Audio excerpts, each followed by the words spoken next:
So ayun mga idol, magandang araw sa inyo mga idol. So kape tayo mga idol. Ayan, kapeng barako. Yan, sarap pag tuwing gatong umaga mga idol, masarap magkape. So yung background natin mga idol, yung nakasakong langka. Yun. So isasama ko kayo mga idol sa ating pakwan, may bunga na. So ayun, may napansin akong kanina, may napansin akong malaki na. So gusto ko kayong i-update sa ating pakwan. So ayun, habang nagkakape tayo mga idol, medyo malamig dito dahil umaga pa. Malamig dito sa bukid kapag ganitong umaga, saka lalo na yung madaling araw.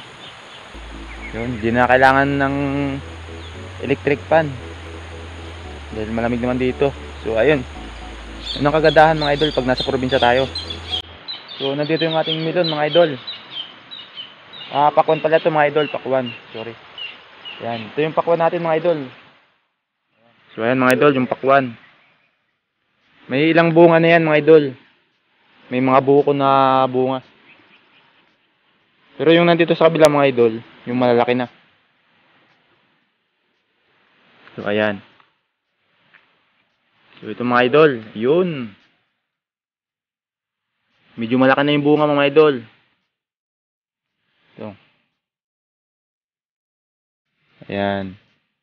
Malaki na siya. So ayun mga idol, so malaki na yung ating pakwan mga idol. Ayan. Ayos. Malaki na. Ayun. Mga kalahating kilo na to mga idol. Paano ba magpabunga ng pakwan mga idol? Ganito yan. Kung mapapansin nyo dito sa kabila, so ayan, mayroon ng tanggal na bunga mga idol. Kailangan mga idol, yung unang bunga, aalisin natin yung unang bunga ng pakwan. Bakit kailangan natin alisin mga idol? Bakit di na lang natin pabayaan na lumaki?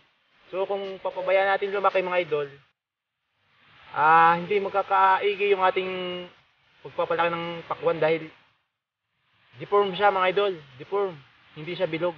So ayan mga idol, ito yung unang bunga. So ayan, makikita nyo, deform, hindi siya bilog. So sayang lang yung papalakihin yung pakwan kung ganyan naman ang itsura. So hindi niya maibibenta ng mahal. Kasi reject siya. Deform kasi ang ano niya, shape, hindi bilog. So ayun, kaya kailangan mga idol, yung pinakaunang bunga niya, aalisin na natin. Ang papabungahin natin yung pinakasanga. Yung mga bunga na nasa main, aalisin natin mga idol. Ayan, mga idol, katulad dito.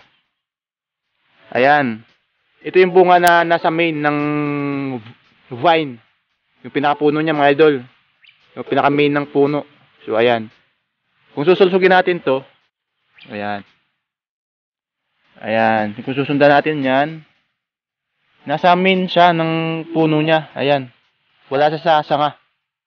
Kailangan mga idol, yung ating papalakihin na bunga, yung nasa sanga. So pag naganto mga idol, napansin yung ganto, yung bunga niya nasa pinaka main ng puno niya, kailangan alisin na natin. Kasi hindi rin yan magkakaayos ang paglaki. Madideform yan. So ayan o. Maliit pa lang nakikita na natin.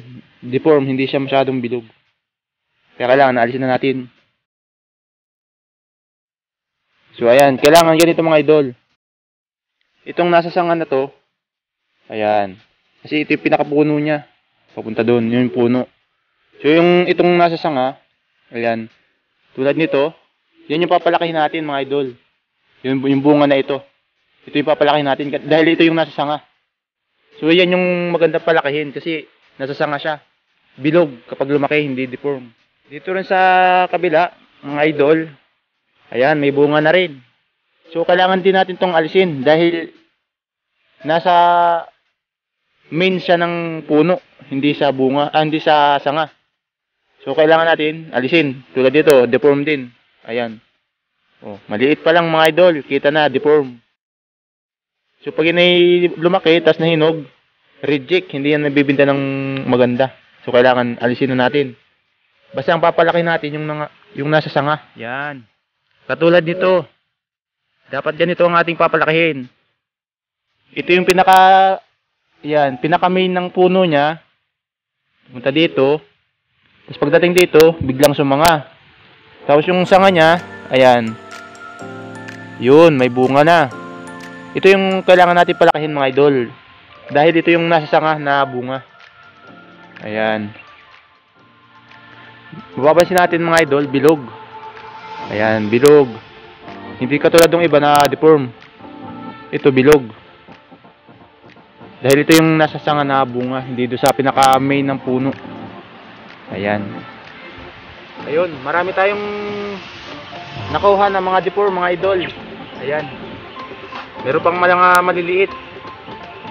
Ayan mga idol. So huwag na kayong manghinayang na alisin yung ganitong klase ng bunga. Dahil kung hindi natin ito alisin, so hindi naman kagandahan yung ano niya. So hindi maganda yung ating ma-harvest na pakwan. Saka hindi maganda ang presyo ng ganitong klase ng pakwan mga idol. Dahil deform siya. Ang maganda ang presyo mga idol, yung mga nandito, tulad nito, yung nasa sanga. Dahil ito pag lumaki mga idol, bilog. Hindi ganito mga deform. Dahil ito mga idol, nasa sanga. Ayan. Nasa sanga siya mga idol. Hindi sa mismong puno. Kaya huwag na kayo manghinayang na alisin yung ganitong klase ng bunga. Yung pinakaunang bunga niya mga idol, na nasa puno, mismong puno, hindi do sa hindi do sa sanga. Kailangan yun alisin. Ayan. So huwag na kayo manghinayang mga idol na alisin yung mga ganitong klase ng bunga.